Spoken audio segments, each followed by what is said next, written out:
এমন কিছু খাবার আছে যেগুলো খেলে আমাদের ছেলেবেলার সেই সুন্দর মুহূর্ত, খুব প্রিয় কিছু সময়, কিছু ভালো লাগা মনের মাঝে জেগে ওঠে। তেমনই একটা খাবার হলো এই চাউমিন। এই চাউমিন যখন আমি বানাই বা খাই, তখন আমার সেই ছেলেবেলার স্কুল লাইফের স্মৃতি মনের মধ্যে ভেসে ওঠে।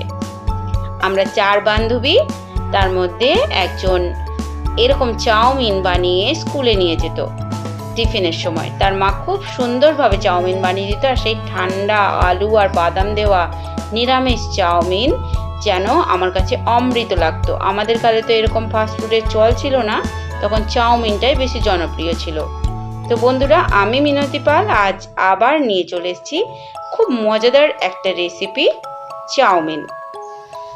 তো তার জন্য আমি এই সমস্ত উপকরণ নিয়ে নিয়েছি।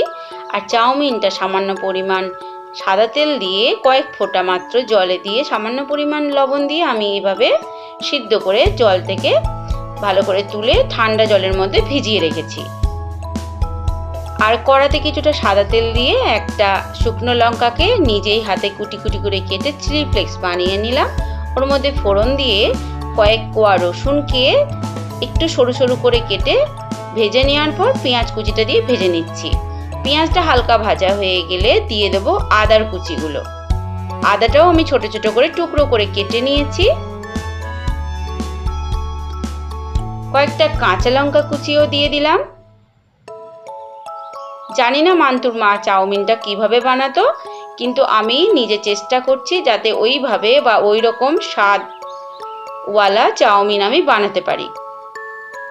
তাই যে যে সবজিগুলো মান্তুর মা বানিয়েছিল ওই চাউমিনের মধ্যে আমি দেখতে পেতাম, তো সেই সবজিগুলো দিয়েই আমি বানানোর চেষ্টা করছি। শুধু এক্সট্রা করে 2টো ডিম আমি দিয়ে দিয়েছি। তো আলুটা দিয়েও একবার নাড়িয়ে চাড়িয়ে নেওয়ার পর মাঝখানটা একটু ফাঁক করে দিয়ে ওর মধ্যে 2টো মুরগির ডিম আমি দিয়ে দিলাম।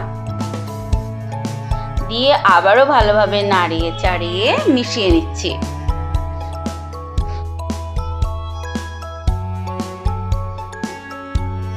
তো মান্তু আমার বান্ধবী হলেও আমাদের পাড়ার সম্পর্কে মান্তুর মা আমার বৌদি হন। তো সেই বৌদির হাতে চাউমিনের স্বাদ আজও আমার মুখে লেগে আছে।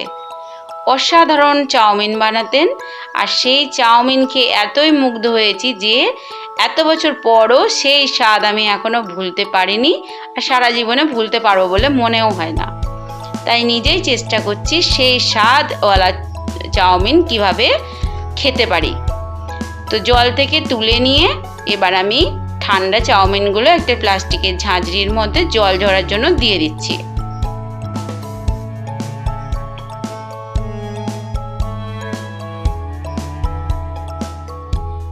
ওদিকে পেঁয়াজ আলুটা ভাজা হয়ে এসছে, এর মধ্যে কয়েকটা লাল রঙের টমেটো আমি দিয়ে দিচ্ছি, একটু ডুমো ডুমো করে কেটে। এর মধ্যে কোনো সস ব্যবহার করব না, তাই আমি টমেটো দিয়ে দিয়েছি। আর এই যে চাউমিনের মধ্যে যে মশলাটা ছিল সেটাও আমি নিয়ে নিলাম বের করে। টমেটো দেওয়ার পর আমি যেটা দিয়ে থাকি নুন হলুদ মিষ্টি, সেটা দিয়ে আবার নাড়িয়ে চাড়িয়ে নিচ্ছি। তবে আমি এর মধ্যে কিছুটা বিট লবণ ব্যবহার করেছি। শুধু নুনও দিয়েছি, এমনি যে রান্নার নুন যেটা দিয়ে আমরা রান্না করি সেটাও দিয়েছি অল্প পরিমাণ, আর দিয়েছি বিট লবণ দিয়ে আবারও ভালোভাবে ভেজে নিচ্ছি।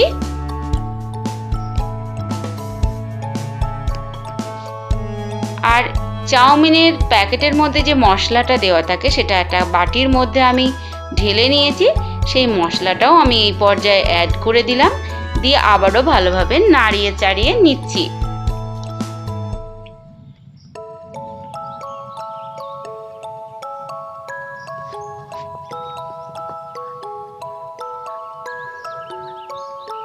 একটু বেশি ভাজা ভাজা হয়ে গেলে এবার জল থেকে তুলে রাখা জল ঝরানো চাউমিনগুলো আমি আস্তে আস্তে সমস্তটাই কড়ার মধ্যে দিয়ে দিচ্ছি।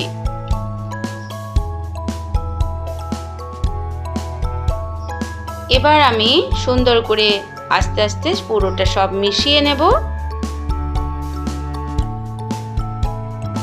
আমি তো আগেই বলেছি আমি এক হাতে কাজ করি আর এক হাতে আমার ফোন ধরা থাকে, আর ফোন দিয়েই আমি এই ভিডিওগুলো বানাই বা ক্যামেরা অন করে ছবিগুলো তুলি, ক্যামেরাবন্দি করি আমার রান্নাগুলো, তাই একটু নড়াচড়া হচ্ছে, এর জন্য আমাকে মাফ করবেন।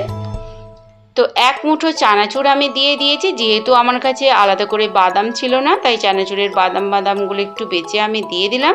আর এই চানাচুরের মধ্যে আমচুর পাউডার যেহেতু থাকে, খেতে একটা অন্য ফ্লেভার হবে, তাই একটু চানাচুরি আমি এর মধ্যে অ্যাড করে দিয়েছি। আবারও ভালোভাবে মিশিয়ে নিচ্ছি।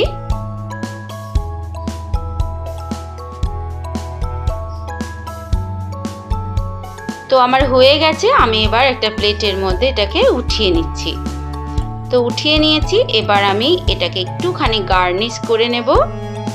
তো এর জন্য আমি এর ওপর কয়েকটা কাঁচা লঙ্কা কুচি আর কয়েক দানা চানাচুর আমি ওপর থেকে ছড়িয়ে দিয়েছি। তো অসাধারণ খেতে হয়েছিল।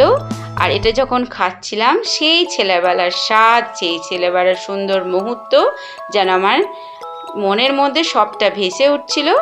তো অসাধারণ লাগে, আপনারাও এইভাবে বানিয়ে খান। খুব আনন্দে থাকুন, সুস্থ থাকুন, ভালো থাকুন। আবারও মনে করিয়ে দিই, এটা আমার ক্রিয়েশনের চ্যানেল, তাই আমার সমস্ত রকম ক্রিয়েটিভিটি দেখার অনুরোধ জানাচ্ছি। তবে আজ এই পর্যন্ত। সবাই খুব ভালো থাকবেন, সুস্থ থাকবেন। এতক্ষণ সাথে থাকার জন্য অসংখ্য ধন্যবাদ।